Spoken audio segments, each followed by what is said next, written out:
Welcome into Off the Hook Sports. I am your host, Caleb Calhoun, coming to you live from the Ted Russell Ford Lincoln Studio, represented by Banks and Jones. We've got a huge show to get to today as Tennessee football added a defensive line transfer out of Grand Valley State. We're going to talk about that and see what type of value he brings to the program. Also, Tennessee basketball lands Louisiana Tech transfer Amaree Abram. This comes after they were unable to land Rodney Rice, who was Jacoby Gillespie's teammate at Maryland. We're going to talk about the value that he brings to the program as a basketball transfer. Meanwhile, the Neyland Stadium has sold out for a third straight season for tickets. They've sold out season tickets for a third straight season. Will that last? That'll be banked on it. And we're going to talk about Joey Aguilar and ask whether or not he'll actually start this year, because some news and some reports suggest he may not actually start. And also, what about Josh Heupel's track record of preparing players for the NFL? 8 offensive skill players now have been drafted since he was at Tennessee, but nobody's made an impact yet from Tennessee as an offensive skill player. Is that a red sign? Is that a red flag? Is that a sign that his development of talent is a bit more concerning than we realize? We're going to get into all of that. We hope to have Jimmy Hyams here with us soon enough too. Jimmy Hyams should be able to join to talk about a few things. Again, the show represented by Banks and Jones, Tennessee's trial attorney. Play to win. Why settle? Banks and Jones. T. Scott Jones. BanksandJones.com. Also, again, live from the Ted Russell Ford Lincoln Studio. Ted Russell Ford Lincoln is your home for the finest vehicles in Knoxville, new and used. East Tennessee's largest Ford and Lincoln volume dealer. Before we get rolling, I'm going to have a little fun with you guys, because guess what? Today's April 30th, meaning tomorrow, it's going to be May. For those who don't know, that's a play off the NSYNC song. It's going to be May because Justin Timberlake says it sounds like May. But we're going to go ahead and bring in the one, the only, Jimmy Hyams. Jimmy, how are you doing today? Caleb, I'm doing very well. How are you? Pretty good. So you're going to laugh. How much of an NSYNC fan are you? I'm sorry? Are you an NSYNC fan, the boy band? I like a couple of their songs. Okay. I'm laughing because, there's that whole meme of it's going to be May, for It's Going to Be Me. But that's the NSYNC song singing It's Going to Be Me, and it sounds like May. But a fun trivia is Justin Timberlake in the very first NSYNC music video in 1999 is wearing a Peyton Manning Tennessee jersey, interestingly enough. Didn't know that. Yeah, he's playing basketball in a Peyton Manning Tennessee jersey. The song was called Tearing Up My Heart. Jimmy, great of you to join. We're going to talk a lot about the quarterback situation at Tennessee and Josh Heupel in the NFL draft. First, it's time for today's tough question, brought to you by Banks and Jones, Tennessee's trial attorney. Play to win, why settle? Banks and Jones, led by T. Scott Jones, BanksandJones.com. Reports surfaced on Tuesday that Jake Merklinger has received a new contract ahead of the 2025 season. This comes after Joey Aguilar had transferred to Tennessee from UCLA last week amidst Tennessee losing Nico Iamaleava to UCLA. Tennessee now has 3 quarterbacks on the roster, and Joey Aguilar, Merklinger, and George MacIntyre. I think the consensus was that with the transfer, Aguilar was going to start, but now with Merklinger receiving this new contract, that's kind of up in the air. So today's tough question is actually pretty simple, and I'll start with you, Jimmy. Are we sure Joey Aguilar is going to be the starter at Tennessee? I don't know that I would say I'm sure. I think that's the plan. Here's a guy that's played 2 years in junior college. He played 2 years at Appalachian State. He threw for well over, 6,800 yards or so at Appy State. 33 touchdowns and 10 interceptions one year, 24 touchdowns, 23 and 14 the other year. He's got a lot of playing experience. So I think the plan is for him to start and then for Merklinger to be the backup because, frankly, he may not be ready. And certainly MacIntyre, as a true freshman, is not ready. So I think that's the way the plan is. I think they upped Merklinger a little bit just to ensure that he wouldn't transfer. I think that was a part of it. Not so much to say you're the starter. Now, I will say this. I think he'll compete to be the starter, but I don't think the additional money was designed for him to be the starter. Doesn't that somewhat seem like a misuse of NIL funds, though? Because if Aguilar is their plan to be the starter, well, he's going to be gone next year, but they're going to have an open competition between Merklinger, MacIntyre, and Faison Brandon coming in. it'd be a little odd to think that they would waste NIL resources, which I feel like, I don't know how you feel. I think Tennessee's a little bit behind on NIL money as it is, more than they're letting us on. Well, here's the thing. I don't know what kind of a bump or what kind of a raise Merklinger got. If they gave him $500,000 in additional money, yeah. If they gave him $100,000, I would say no.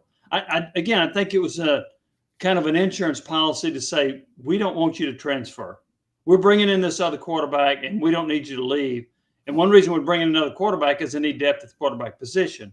So we don't need to bring in a quarterback and you leave. That puts us back down to 2 scholarship quarterbacks. So I think it was more a move to try to persuade him to not leave Tennessee. And then, and look, I'll say this with Merklinger. If he outperforms Aguilar during the summer camp, then he could very well be the starter. So he's going to get the chance to compete as a starter. But I would be surprised if Aguilar doesn't win the job.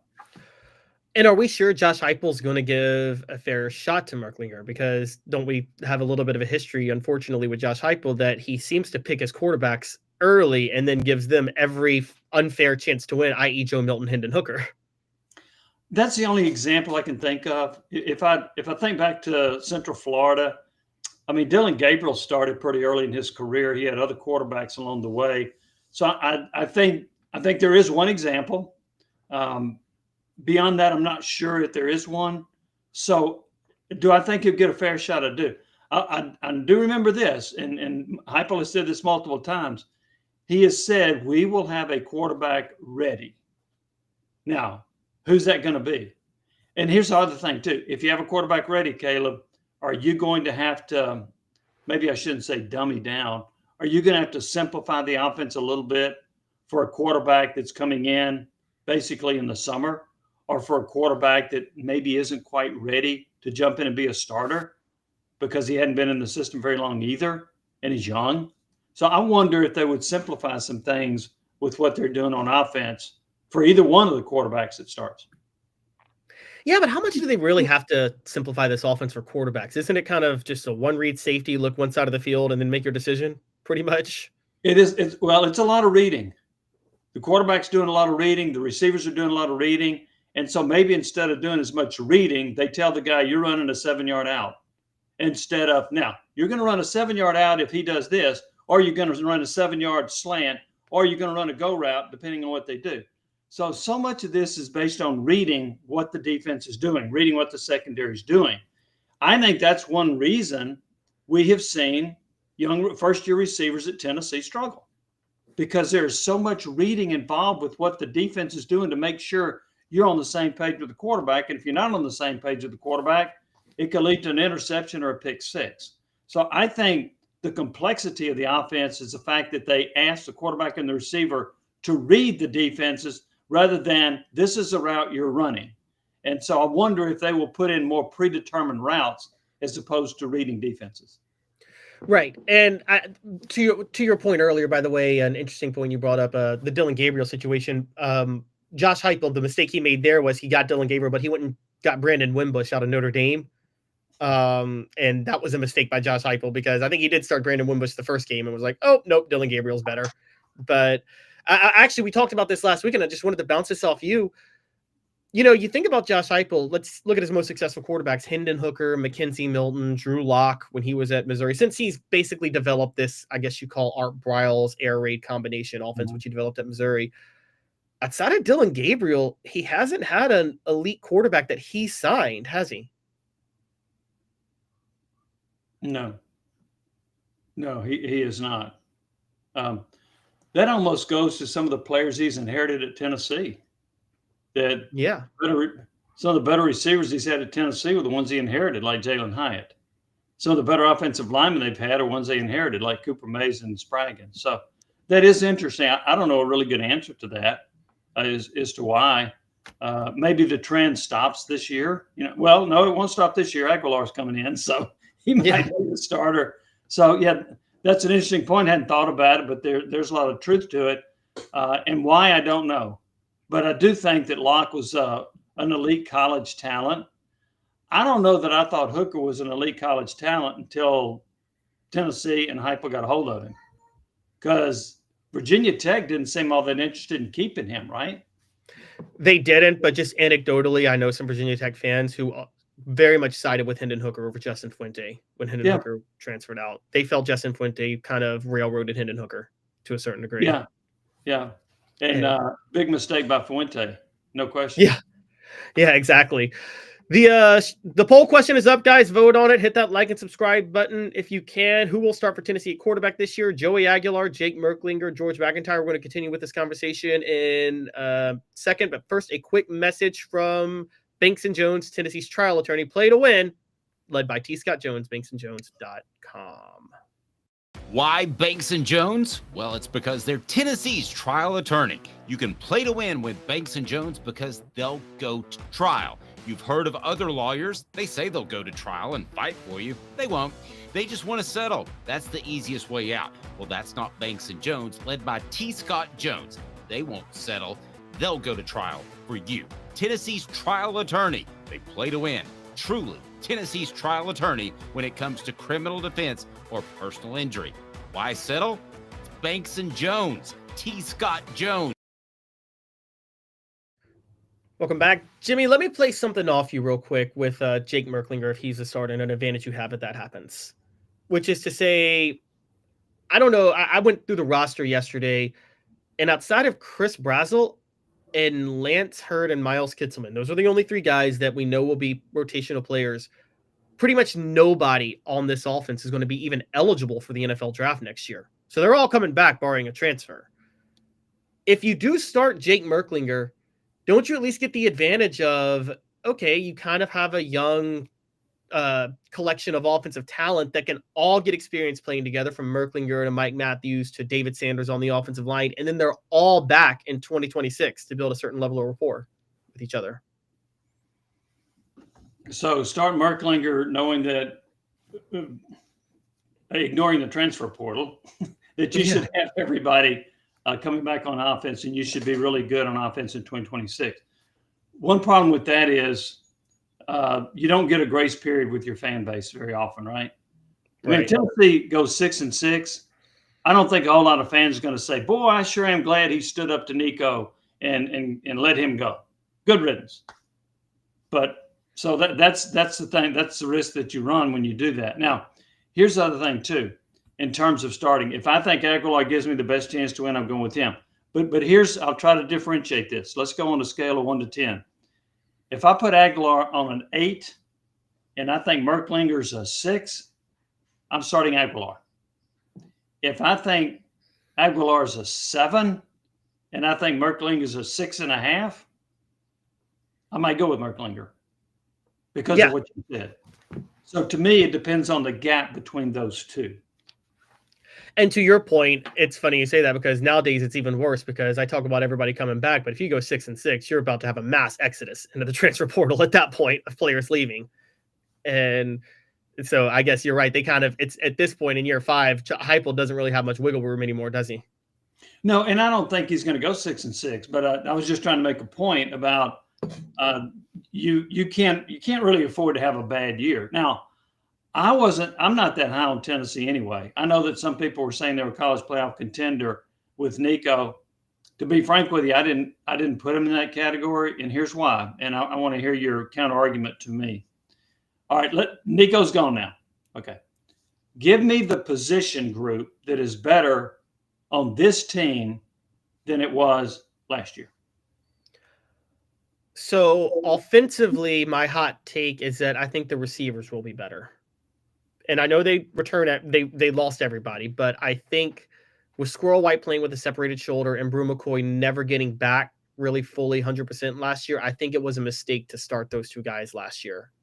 And so I think they'll upgrade with Mike Matthews and assuming Braylon Staley is in the slot. So that's offensively. And Brazel having a breakout year? Yes. And because my understanding, one of Nico's problems, and this would be good for Heupel if he starts Joey Aguilar, they really wanted Nico to throw more jump balls to Chris Brazel last year, and he was always uncomfortable throwing to a guy that was guarded that way. And those are some reports I've heard from some people, and they think that whatever you want to say about Aguilar, I saw some of his tape. Jimmy, he's almost Brett Favre without the arm strength, honestly. Well, he threw 24 interceptions the last 2 years combined at Appy State. That's alarming. You probably like the receivers more than I do. I don't think the running backs can be as good without Dylan Sampson. I don't think the offensive line could be as good with 4 starters being lost. I don't think the defensive line could be as good when you lose Pierce and Omar Lott. The linebackers, maybe. The secondary, I don't think so. Especially when you don't know when McCoy's going to come back. My point is, and maybe you're right about receiver, but that would be it, right? There's not another position group that's better in 2025 than it was in 2024. No, and if you go with position groups within position groups, so the linebackers have both players back. I think the linebackers will be better just by nature of experience with Carter and Thielander. But you're right. I mean, the offensive line will certainly not be better. There's a chance they're better off at tackle only because if Lance Hurt's fully healthy this year and is not playing with a sprained ankle. But I totally understand what you're saying. I said my prediction, though, with quarterback specifically, to get back to that, is that I think with Joey Aguilar, if they start him, my take is they'll be better than they were last year at quarterback, but they won't be as good as they would have been with Nico this year at quarterback. Does that make sense? Yes. I agree completely. That's the same way I would assess it. Yeah.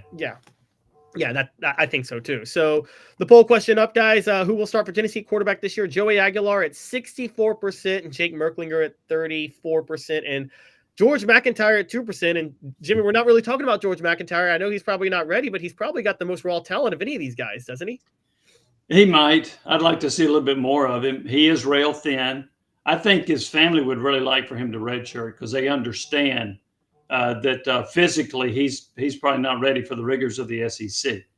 The Merklinger thing is interesting. I think Merklinger's a good athlete. I think he's a good runner. He looked a little bit sporadic with his passing in the spring and in the spring game. He's got a good enough arm. It's just the accuracy part of it's a concern. But you know what? The accuracy part's a little bit of a concern for me for Aguilar. Because what did he complete last year at Appy State? 56%? Yeah, it was something now, like that. I called somebody that has some knowledge about Appy State, and they said he just didn't have a very good supporting cast. That was the reason his completion percentage was so low. But he is tough as nails. He'll hang in the pocket. He'll run. He's a willing runner. And the toughness aspect is what this person liked as much as anything with Aguilar. So at least he brings that. But yeah, to your assessment, I think they'd be better at quarterback with Nico. They're better at quarterback with Aguilar over Merklinger. And I think MacIntyre has a lot of talent. I don't think he's ready. Merklinger should be closer to being ready because he's got one more year under his belt than does MacIntyre. Yeah, and to your point, it kind of reminds me, I had gotten the same assessment of Aguilar. It reminds me, do you remember that, I guess it was Casey Clausen's senior year when his completion percentage dipped dramatically? And I kind of looked back, felt bad for him because his best receiver he was thrown to was a converted quarterback in James Banks, and he had no running game because Cedric Houston was hurt half the season. Yeah. So that certainly makes an impact. Now, before that, he had some really good receivers because he had in 2001, he had Kelly Washington and Dante Stallworth. Yeah, that's pretty strong. He also had a pretty fair tight end by the name of Jason Witten. So he did. Yeah, the weapons that you have can certainly impact the production of a quarterback. Absolutely. Definitely. Portions of the program are brought to you by Chattanooga Mortgage. Congratulations. Your home search just got easier. Buying a home in Chattanooga has never been easier. Chatwith2tsmortgage.com. Chatwith2tsmortgage.com. Moving on, we're going to talk a little more NFL draft coverage. Tennessee had 4 players selected in the NFL draft last weekend. That makes for 9 offensive players, because they had 2 offensive players drafted, Dylan Sampson and Dante Thornton. 9 offensive players have been drafted under Josh Heupel since he's been at Tennessee. And 8 offensive skill players if you include the quarterbacks. Jimmy, this is kind of a what the H moment for me, but there is a noticeable gap. I don't know if you've seen this, between the number of offensive players Josh Heupel is putting in the NFL draft and the actual production they're displaying in the NFL. Is that going to become a concern for Tennessee on the recruiting trail in the future, that players aren't actually producing coming from Josh Heupel's offense? So if you're Tennessee, you're saying, look at the offensive players you're putting in the NFL. If you're an opponent of Tennessee, you're saying, yeah, but how productive are they in the NFL? We get you more NFL ready than Tennessee. So that's how each side is going to play this. Who is the most successful of those 9? Is it Darnell Wright? Yeah, it's Darnell Wright, and he's not even a skill player. None of the skill players have been successful. Yeah, Jalen Hyatt has not done it. I thought he would be better so far. Hendon Hooker, gosh, didn't Detroit go ahead and get Teddy Bridgewater last year at playoff time? So that's a fair point. And it's one that's going to be brought up by opposing coaches in the recruiting wars. One way to overcome that is to overpay in NIL. Okay, our guys haven't been, but we're going to give you $500,000 more than Ole Miss. So yeah, that could be persuasive. No, that's very true. And so, I was going to go down this list. And so I think that, do you think some of these are just based on youth, or like, because Josh Heupel's only been at Tennessee for 4 years now, or is it based on some Heupel production? Because you brought up Jalen Hyatt. There's also Velus Jones Jr., Cedric Tillman, Jalen Wright last year didn't get a lot of carries. I mean, with that in mind, do you expect much out of Dylan Sampson or Dante Thornton this year with where they went to the Raiders and the Browns? No, I don't. Not this year. And here's the thing, too, and this is not 100%, but I think for the most part, if you haven't shown in year 3 that you're going to be a pretty decent NFL player, it's likely that you won't be.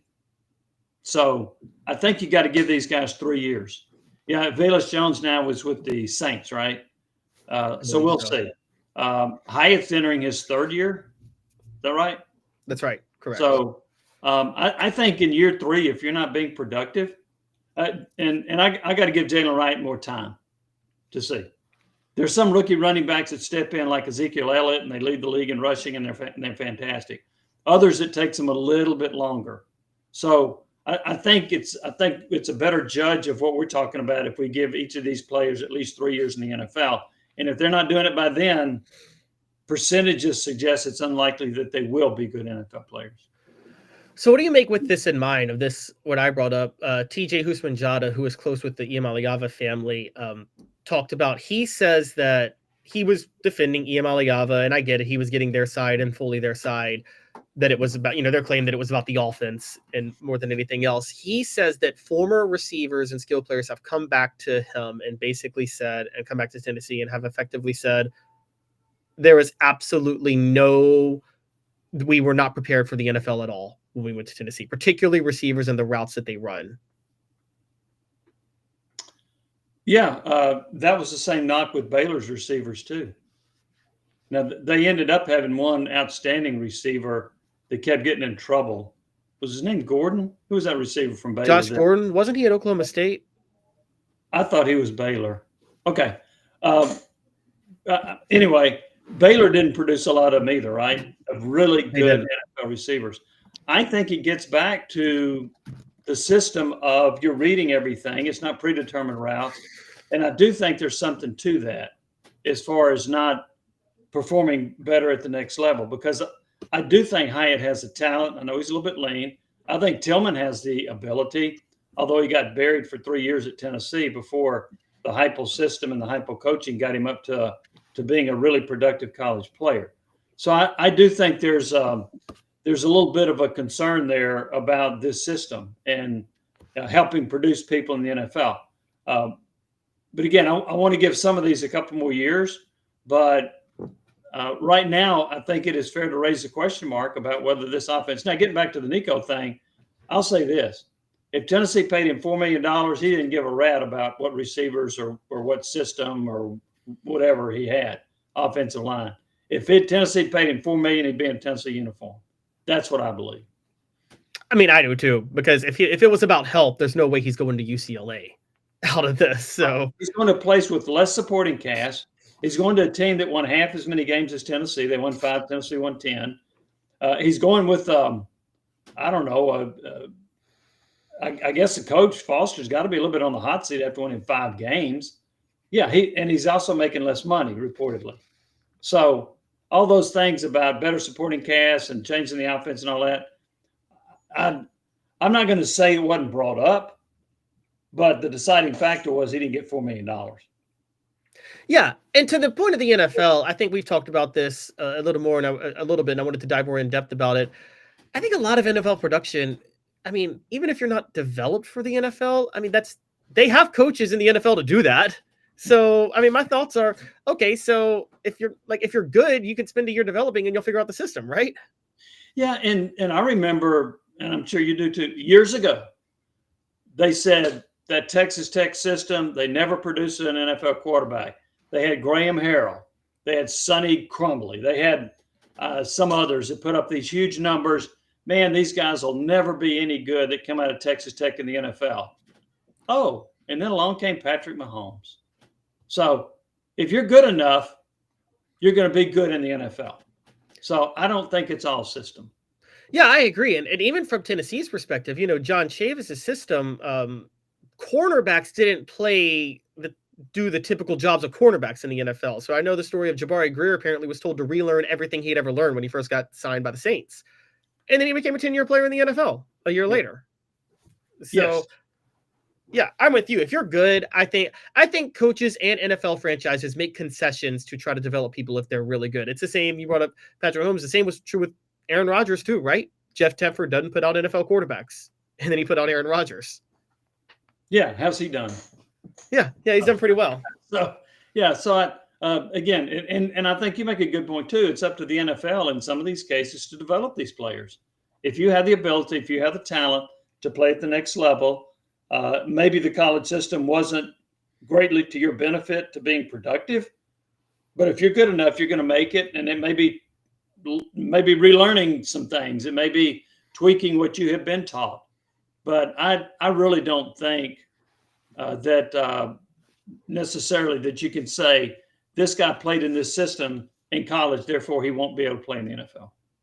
Yes, and to the best example of this, we know that I am a big fan of how David Cutcliffe develops and coaches quarterbacks, but I mean, let's be honest. It helps that he coached two Mannings. I think those two Mannings are going to the NFL no matter what, no matter what school they go to. Yeah, well, and see, from the college level, I give David Cutcliffe a lot of credit because he went from Peyton Manning to T. Martin, and when T. Martin was there, they won the national championship. Two completely different styles of quarterbacks. So I thought he did a really good job of coaching to get the most out of T. Martin. So yeah, and he also had. Well, you're right about Eli. I was trying to think of. He had other quarterbacks for that. I was trying to remember. I guess he had Andy Kelly. I'm trying to remember that for sure. Yeah, he was Andy Kelly's quarterbacks coach. Yeah, in 1990. Yeah. Yeah. So.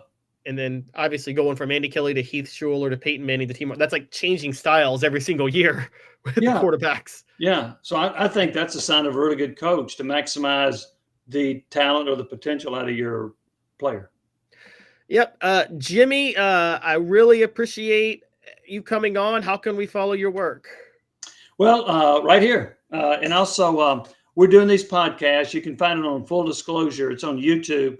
If you have trouble finding it on YouTube, the interviews we're doing, you can go to YouTube and just type in my name and the interviews will pop up. The most recent one that we did was Bert Bertelkamp. We had a tremendous response as far as people that hit us up on YouTube and on Twitter.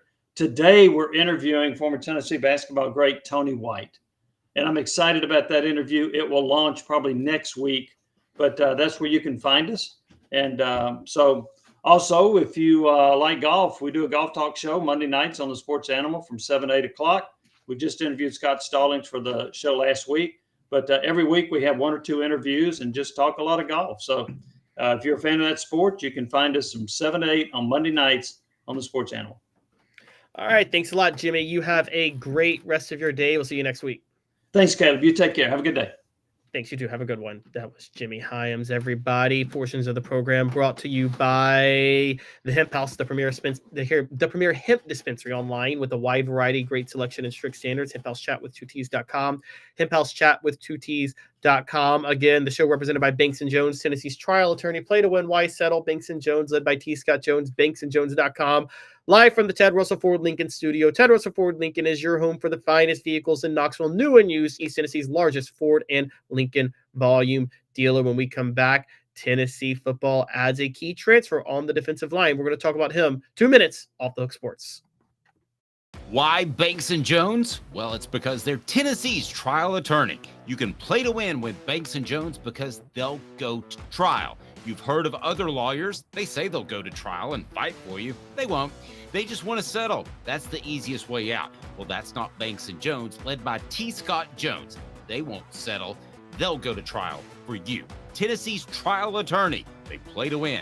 Truly, Tennessee's trial attorney when it comes to criminal defense or personal injury.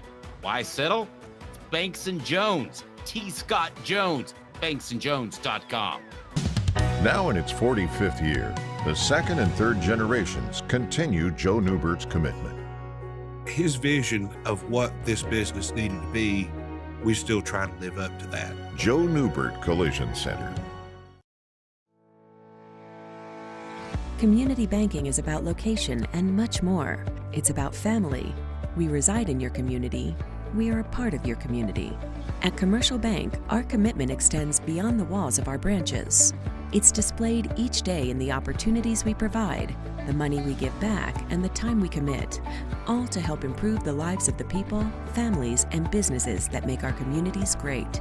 Commercial Bank, life made better. Hi, Mike Davis here with City Heating and Air, reminding you to always dare to compare.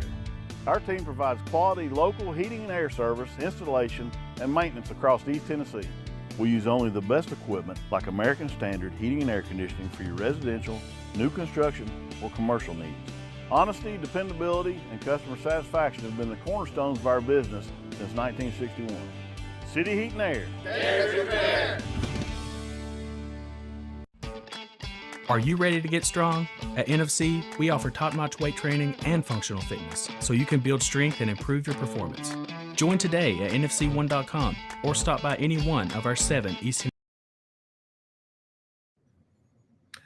Welcome back to Off the Hook Sports. Portions of the program brought to you by Hound Dogs of Knoxville. Champions look good in orange. HDKnoxville.com. It is time for this day in Tennessee Vols history, and it is brought to you by Peak IV Hydration in South Knoxville and Sevierville. Live your life to the fullest. Hydrate, rejuvenate, and elevate your health with Peak IV Hydration.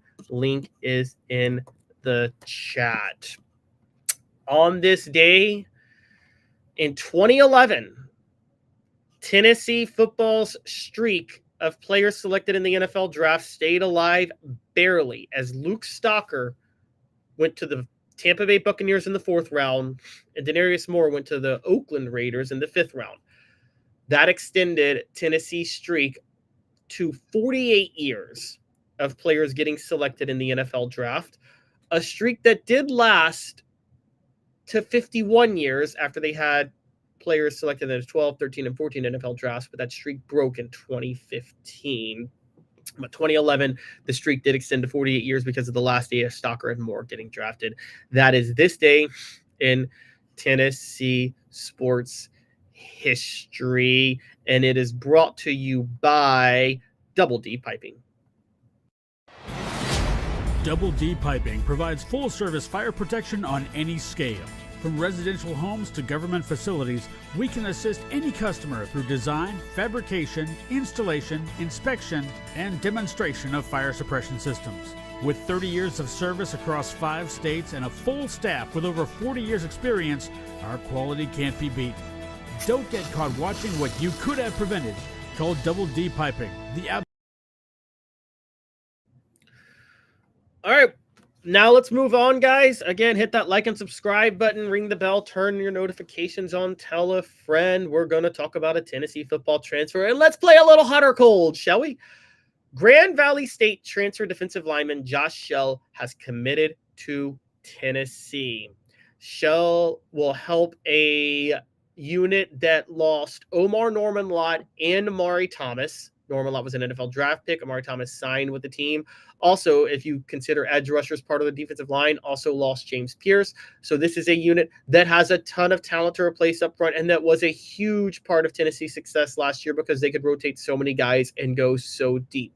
So we're going to play hot or cold, and here's what I'm going to do. I'm going to say hot or cold is this a big deal or not a big deal? And then why? Because it could be good or bad as far as a big deal goes. And you'll understand where I'm going with that. But the hot or cold moment is going to be big deal or no big deal. And it's brought to you by City Heating and Air, 50 years in East Tennessee. Integrity matters. cityheatandair.com. Let's jump in, play some hot or cold. Let's roll now. First, Josh Schell comes from a Division II school. Hot or cold? I'm hot on this. And I'm going to tell you why. It is a big deal. The reason it's a big deal is guys who come from Division II schools like this, remember McAllen Castles at Tennessee 2 years ago? They're extremely excited to play at a school like Tennessee, and they fully embrace it. They embrace everything about it. They're going to be very productive. I think one of the best things you can do in the transfer portal is get very productive players at smaller schools who will be excited to play at Tennessee. So I actually think it's a big deal in a good way that Tennessee got a guy out of a Division II school.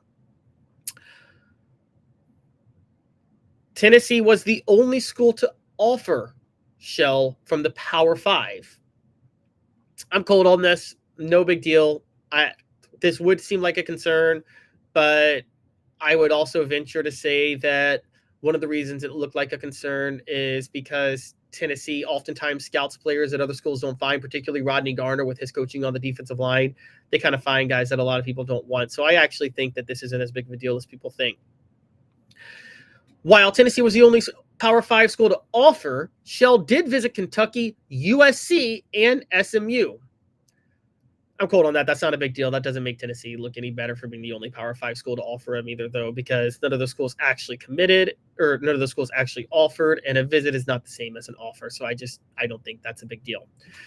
Now, as far as production, last year, 35 tackles, 3 tackles for a loss, 2 sacks, 6 passes defended, and a fumble recovery. I'm cold on that production. The production alone is not going to make me fall in love with this guy. There's so many more factors that go into play for a defensive lineman, particularly with what role they played. Were they clogging up attention in the middle as a nose tackle? Did they play on the end sometimes? I could see Josh Schell playing a bit on the end. We're going to talk about that in a second, but I'm actually cold on his production. I don't think it's really indicative of what we know is going to happen this year. Size, 6'4", 290 pounds. I'm out on that. That's a good size. That actually gives them some versatility because Tennessee likes to have guys that can play up on the defensive line on the inside, which would be the defensive end with their hands down. And they usually have slightly smaller defensive tackle frames, which he has, and he could get bigger. So I'm hot on that. Hot or cold, brought to you by City Heating and Air Conditioning. Hi, Mike Davis here with City Heating and Air, reminding you to always dare to compare. Our team provides quality local heating and air service, installation, and maintenance across East Tennessee. We use only the best equipment like American Standard Heating and Air Conditioning for your residential, new construction, or commercial needs. Honesty, dependability, and customer satisfaction have been the cornerstones of our business since 1961. City Heat and Air. Dare to compare. Final hot or cold. Welcome back to the program. Grand Valley State transfer defensive line Josh Schell has committed to Tennessee. Schell has 2 years of eligibility left. Hot or cold on that being a big deal? That's a big deal because, again, Rodney Garner develops players. We know that. That's his biggest skill. So to have him again in 2026 will be a huge boost as Tennessee is going to lose more talent to the NFL in 2026, particularly on defense where they're a lot more experienced. So I actually think that's a big deal. So the question becomes, what's Schell going to play? Where are they going to put him at? Because right now, that hand-on-the-ground defensive line spot is occupied by Tyree West, Dominic Bailey, and even Tyree Weathersby to a degree. Jackson Moy and Bryson Eason are the 2 tackles you would figure are going to be the main guys starting in the middle. David Hobbs, Nathan Robinson are still there, though. And then you could have Joshua Josephs as the edge on the other side, Caleb Herring, Jordan Ross. All of them are potential edge rushers. Where is Schell going to go in? I think Schell will play and alternate with David Hobbs to back up Bryson Eason at times as the true defensive tackle. I think they're going to try to get him up 295 to 300 pounds. And that's what summer workouts are for. And if they can do that, then he can play in the middle at defensive tackle and help spell Bryson Eason. Look, the biggest thing for Tennessee is they want to go right now. They can go 1, 2, 3, 4, probably 5 deep only among their 3 linemen who play up on the line. They want to be able to go 8 or 9, but that's going to depend on the development of Nathan Robinson, David Hobbs, Tyree Weathersby, Isaiah Campbell, who was a freshman, Jamal Wallace. We've talked about those guys. But I think that Josh Schell is going to be a huge part in adding to that. So I think Josh Schell overall is still a good pickup for Tennessee. I don't think he's a can't miss, but I think a huge part of what Tennessee does is just depth. They just value depth on the defensive line to be able to rotate so many guys. And I think that's what's such a big deal about Josh Schell and what he brings to the program. So this is Tennessee. I said last week, guys, remember when I said the NIL funds were opened up because they saved money going from Joey Aguilar, from Nico Iamaleava to Joey Aguilar. I said the NIL fund should allow them to add more players. And I said specifically defensive line and interior offensive line and cornerback were my top 3. They may be going for other guys still, because I bet they got this guy Schell on a pretty big discount. I mean, after all, he is a Division II defensive lineman who had no Power 5 offers. So I believe that this is a rotational piece. This is for depth. So I believe Josh Schell is. I don't think he's going to be just riding the bench next year. That's not why they took this guy. Okay. Again, we thought that with McCallan Castles, and look at what happened to him. He became a huge part of the team. Tennessee runs so many guys on the defensive line. I'm telling you, they're going to probably use this guy. They're going to want to use this guy a good bit. How many snaps he plays is up in the air, but if they're trying to go 9 deep with those 3 linemen, and again, they run 3 linemen plus an edge rusher. Typically, that's how they do this now with 5 cornerbacks. The edge rusher who can play off the line or up on the line. So we're going to have to see how that rolls. They still might not be done in the transfer portal. Look, I still think maybe the reason they went the Division II route for the defensive linemen is they believe in what they can develop there, and then they want a proven star playmaker that they can get in the portal at wide receiver or something like that. So we're going to have to see how all of that plays out. But right now, the defensive line, this isn't going to help them get back to where they were last year. Okay, losing Amaree Thomas and Omar Norman-Lott, your leader and your most productive pass rusher on the interior, is a huge deal. I mean, you can't replace that. But look, Norman-Lott was a transfer from a Division I program, yes, but he was indeed a transfer. So let's not sleep on Omar Norman-Lott, the fact what happened with him, and not think that this can't happen with Josh Schell. And again, with Josh Schell, I bring up McCallan Castles coming from a Division II school. Look at what's happening in basketball. We're going to talk about another basketball transfer here soon, but Rick Barnes has built a tradition of one and done transfers who have 1 year of eligibility left and balling out at Tennessee, from Dalton Connect to Chaz Lanier. And that might happen again this year with a couple of guys. So we're going to talk about that. But I think that Josh Schell overall brings a lot of interesting value. Now, here's a real interesting tidbit about where Josh Schell came from. He came from Grand Valley State. And for those who don't know, Grand Valley State is where legendary, but American football coach Brian Kelly spent the bulk of his career. Brian Kelly, before going to the Division I ranks at Central Michigan in 2004, had been the head coach at Grand Valley State for 13 years and had been an assistant coach at Grand Valley State for 4 years before that, including a graduate assistant defensive backs coach and then a defensive coordinator. So Brian Kelly has a lot of experience at Grand Valley State. In his 13 years there, he won back-to-back Division II championships in 2002 and 2003, which is what got him the head coaching job at Central Michigan in 2004. And for those who don't know, Butch Jones, funny enough, is a bit of a protege of Brian Kelly. He worked under Brian Kelly in 2004, and then he worked under Rich Rodriguez in 2005 and 2006. And Butch Jones famously followed Brian Kelly at 2 stops, Central Michigan and Cincinnati, where he had success, which got him the Tennessee job. So that's a little bit of an interesting tidbit about Grand Valley State, where Josh Schell comes from. Portions of the program are brought to you by Quality Tire Pro, serving Chattanooga community since 1957. All major brands of tires, full service automotive brake alignments, oil changes, and more. QualityTirePros.com. Walk in and say, "Hey, Mo, Off the Hook sent you." We're going to take a quick break. When we come back, we've got another transfer to talk about, this time on the Tennessee basketball front. So stick with us. 2 minutes, Off the Hook Sports. It's a new year, a new day, and Ted Russell Lincoln has an exciting new offer to share. Right now, get a 2024 Lincoln Navigator with 0% APR for 72 months and up to $4,000 in bonus cash. Or drive away in a new 2024 Lincoln Corsair Grand Touring with 0% APR for 60 months and up to $4,500 in bonus cash. It's time to get excited about the ride. Come and see what a luxury car experience truly is at Ted Russell Lincoln Knoxville. Now in its 45th year, the second and third generations continue Joe Newbert's commitment. His vision of what this business needed to be, we still try to live up to that. Joe Newbert Collision Center. Having been in the jewelry industry for a long time in the Knoxville community, I saw a need for a jeweler, a real jeweler. Our ability to do these designs has really been based on the customers bringing new things in and challenging us as a store. Our goal is not to tell anybody what they want. Our goal is to listen to what they want and then help them get there. Schedule your consultation today to get your special someone the perfect custom gift just in time for the holidays. Hi, Mike Davis here with City Heating and Air, reminding you to always dare to compare. Our team provides quality local heating and air service, installation, and maintenance across East Tennessee. We use only the best equipment like American Standard heating and air conditioning for your residential, new construction, or commercial needs.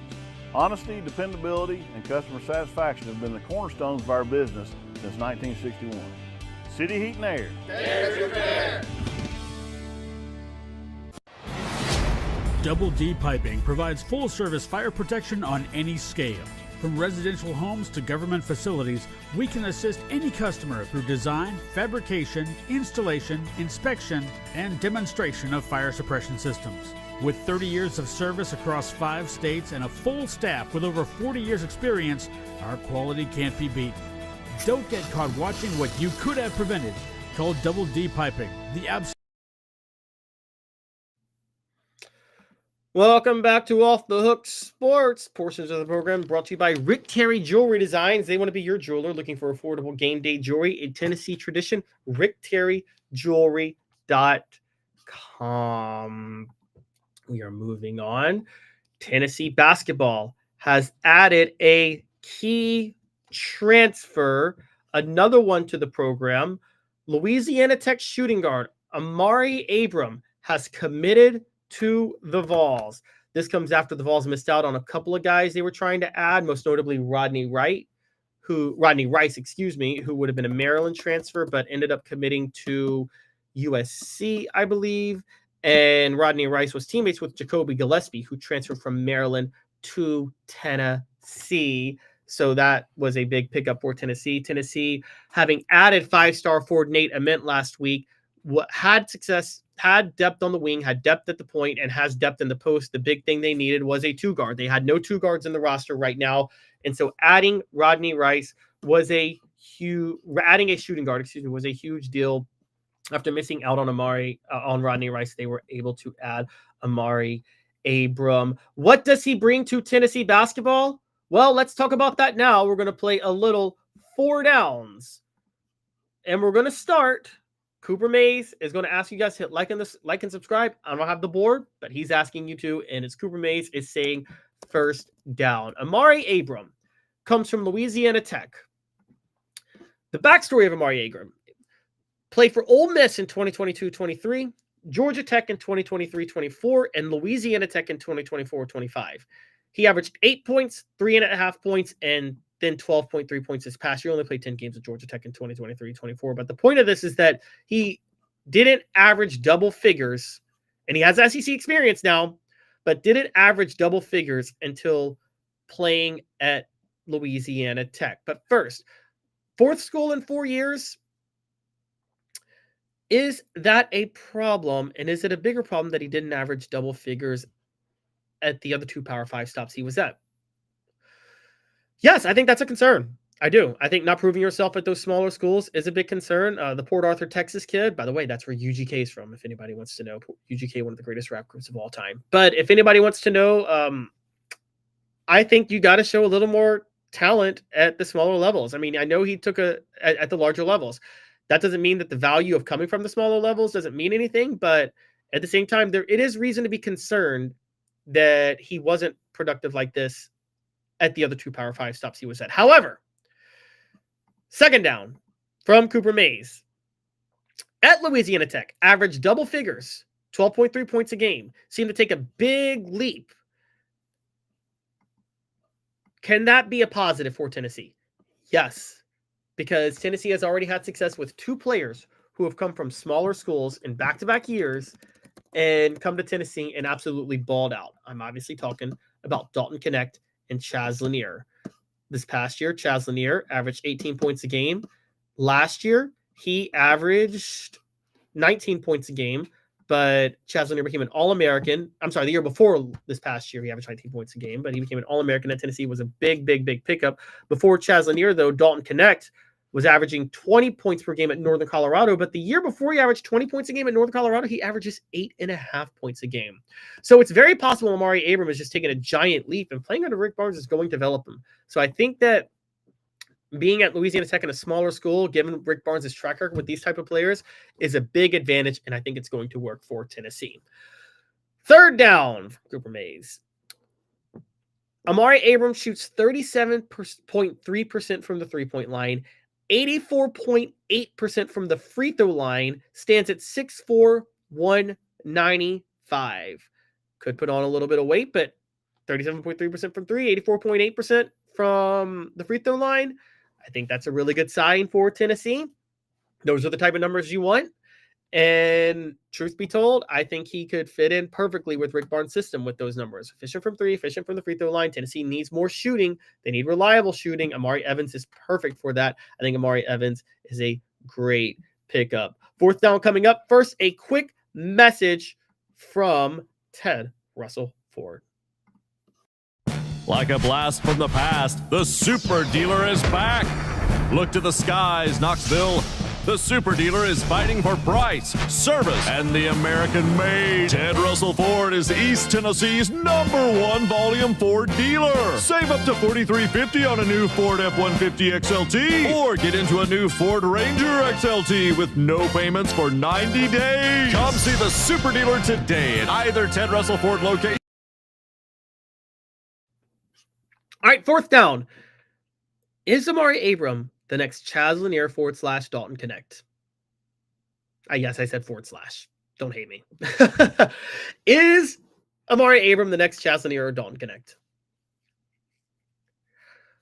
This is the case of Tennessee taking a transfer from a smaller program and having him become a star at their program. All right, I'm just going to say this. No, he is not. And you have to look at their production at the smaller levels. And while I think he can be solid, Chaz Lanier and Dalton Knecht were averaging 19 to 20 points a game at their other school before they got to Tennessee. They were lethal scorers.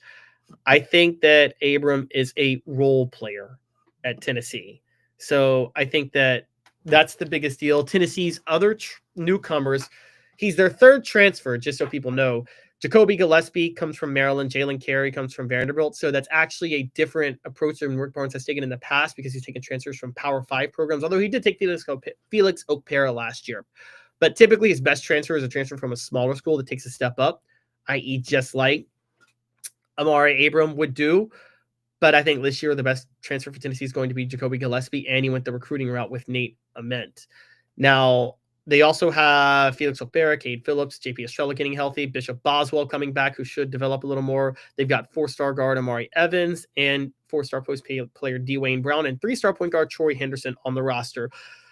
With this collection of guys, my guess would be that Tennessee's starting lineup is going to be Jacoby Gillespie at point guard, Amaree Abram at shooting guard, Nate Ament at small forward.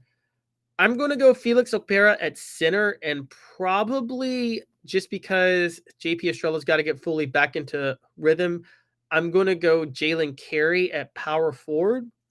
And then I think the backups are going to be, I think Troy Henderson's going to be like a Zakai Ziegler guys and fit right in as a backup point guard and be a beloved fan favorite. I think he's going to immediately become an effective player.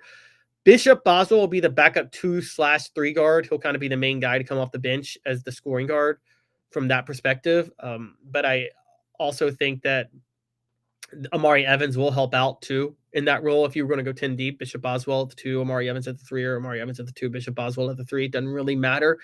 And then at the 4 and the 5 in the post, I think they're going to go Cade Phillips and JP Estrella at the 5 and the 4. So that will allow them to go 10 deep. Dwayne Brown probably transfers, or not transfers, probably redshirts as he has to take time to develop and get a little bit better. But adding Amaree Abram really does complete the Vols roster. And the good news for them is they still may not be done. I mean, they've got a lot of talent they could be adding very soon. So I think that this team has a lot to be excited about. I've given you guys my thoughts on the issues with Tennessee basketball and Rick Barnes and them adding 5-star one and dones, but I think Amaree Abram was a good pickup. So we're going to ask you this as a poll question. Which Tennessee basketball newcomer will have the biggest impact? And we're going to go Jacoby Gillespie. And yes, bear with me while I do this typing while we're on the show. So Jacoby Gillespie is one. Jalen Carey is another. Nate Ament is the third. And then we'll go Amaree Abram as the fourth. Those are the 4 guys. Look, I do think all 4 of them will be starting next year for Tennessee. Tennessee loses Zakai Ziegler, Chaz Lanier, Jemai Meshack. So, I mean, they're obviously losing a lot of talent. And from the front court, I think that, yes, they do return Felix Opera, but they have to replace pretty much their whole backcourt. And then with losing Cameron Carr, they don't even return anybody except for Bishop Boswell that could be an effective player. So they had to go the transfer portal route. Oh, and they also lose Igor Milicic from the post. So they lose 4 starters. So it's not crazy that they have 4 newcomers starting for them this year. So you guys go ahead and vote on that. Which Tennessee basketball newcomer will have the biggest impact? Jacoby Gillespie, Jalen Carey, Nate Ament, and Amaree Abram. Portions of the program brought to you by Sports Treasures, carrying over 5 million sports treasures and so much more. Follow them on Facebook for the best sports memorabilia, daily updates, facebook.com/sportstreasurestn, facebook.com/sportstreasurestn. It is time for the stat of the day, and the stat of the day is this.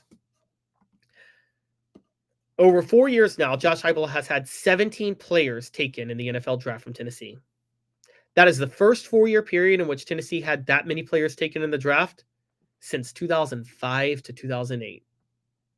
So the program really does show signs of coming back to life to the former years. That's a very good sign for Tennessee and Josh Heupel. We don't know what this year's going to look like, but it's safe to say Josh Heupel has had the most success since Philip Fulmer at this point. So that's a really, really good stat for Tennessee. Stat of the day is brought to you by Work Trucks. They're all about trucks that are actually available, trucks that help you maximize your profits by having the right work vehicle. Now, time is money. The perfect work vehicle doesn't break down. It has all the space to carry what you need. That's what Work Trucks is intent on offering, while other dealerships just can't do it. Contracting is about time. Work Trucks saves you time with less back and forth trips and trucks that pass the highest standards to be put to work.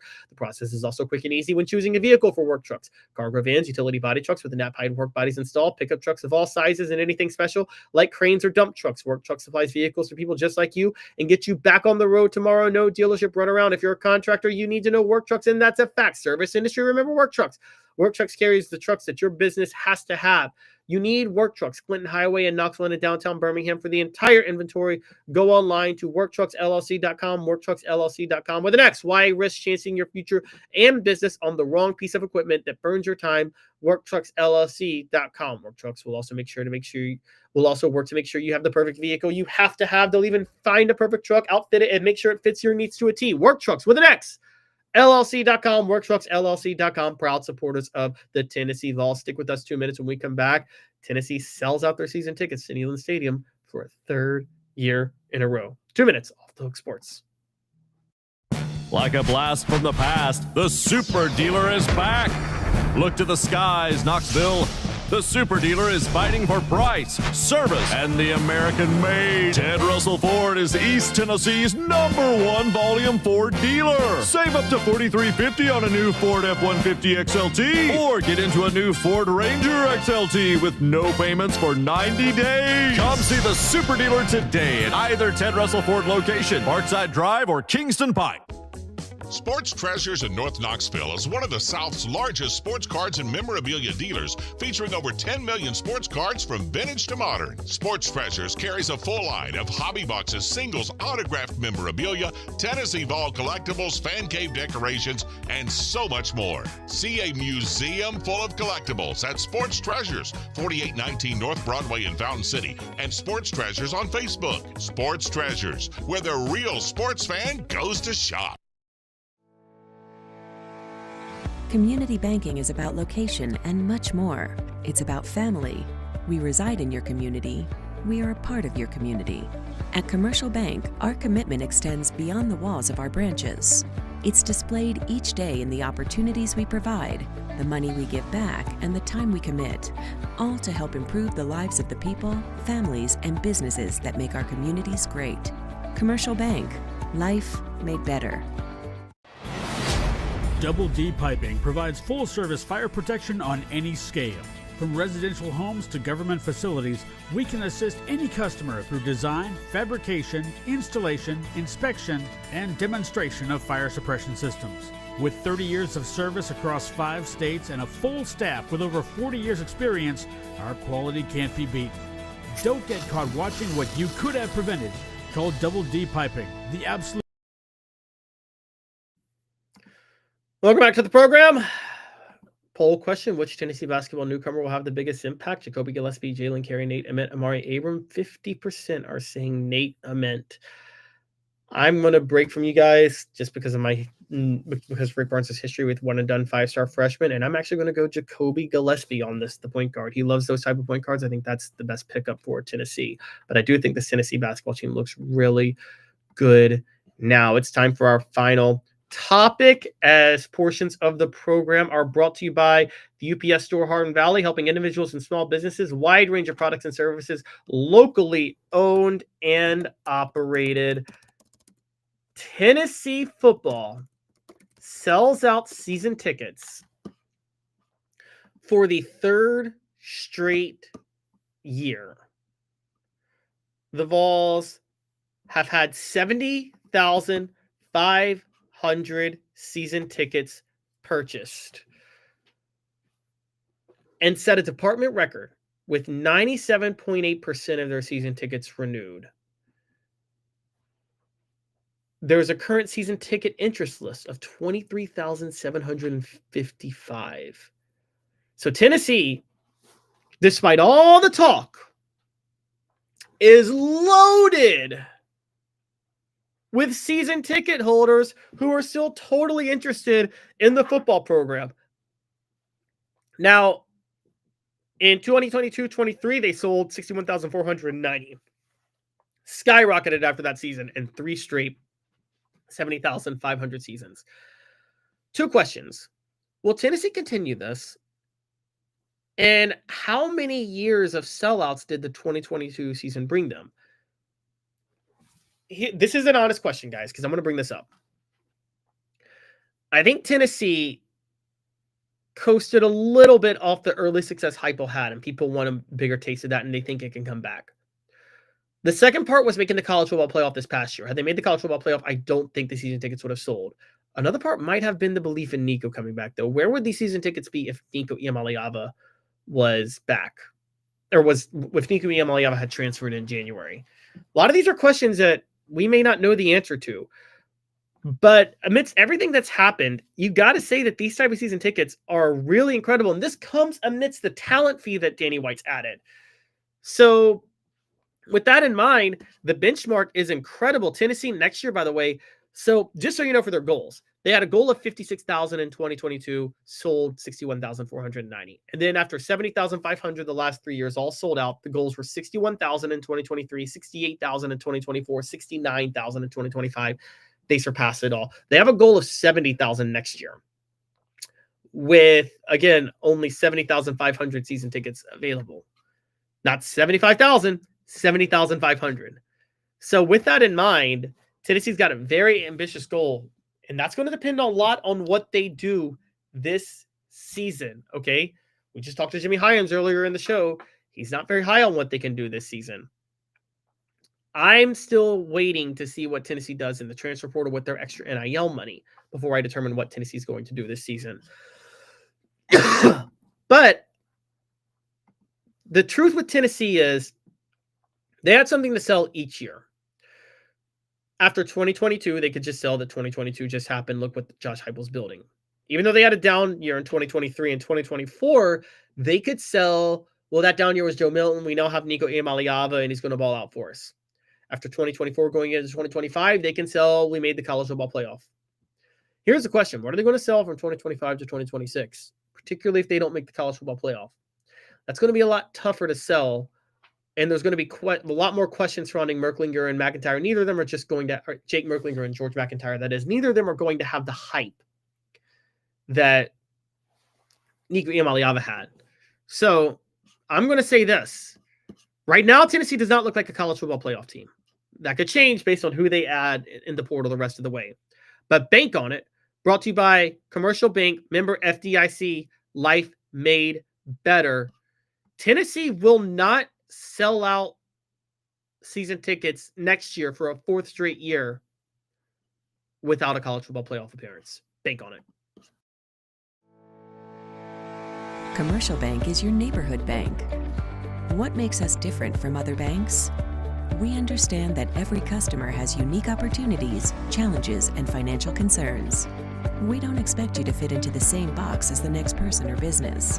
Whether it's purchasing a home, saving for your child's future, or planning for your next vacation, we're with you every step of the way to navigate life's big decisions. Commercial Bank. All right, so I'm putting up the poll question now, guys. Tennessee football sells out season tickets for a third straight year. Will it be four straight in 2026? Yes, no, only with a CFP appearance in 2025. So you guys let me know what you think on that. Tennessee football sells out season tickets for a third straight year. Will it be four straight in 2026? Yes, no, only with a CFP appearance in 2025. Look, prices are rising, guys. So there are questions about that. So you have to wonder how long that's going to last as ticket prices continue to rise. We know about the talent fee. There's a belief that Tennessee may be misusing its NIL funds, which people don't really love, and people don't want to support the NIL collectives if they're not getting results. Tennessee sellout averages in 2024 were 101,915, and they had a total attendance of 713,405, both ranked sixth nationally. They have an accumulated attendance of 2,821,625 fans having attended 29 games since Josh Heupel arrived. So this happens as Neyland Stadium in the area continue to undergo a transformation project. They're going to expand the South Concourse with, we know about all of that with the concessions and increased restrooms and the founder suites. Look, they're selling to a certain type of fan base here. Now, this is all part of Tennessee's Rise Glorious plan, where they had benchmarks listed through 2026, 2027. And Tennessee's doing a lot more work with the Neyland Entertainment District that's going to be built. They are kind of taking a little bit of a shot at tradition, as people feel like, by not displaying the stadium as much from the river anymore. This is all necessary in their minds in the NIL age, though. And that's one of the big problems, is that the NIL age leads them to believe that they have to do whatever they can to raise the money. And at this point, they are raising the money. So the truth be told, like, yeah, Tennessee fans are going to support no matter what. But at the same time, look, they weren't selling out until Josh Heupel had one successful year beforehand. And that's not a knock on fans. One of the biggest scams professional and college sports have ever done, and I'll say this particularly with professional sports owners run the biggest scam in all of capitalism. And what do I mean by that?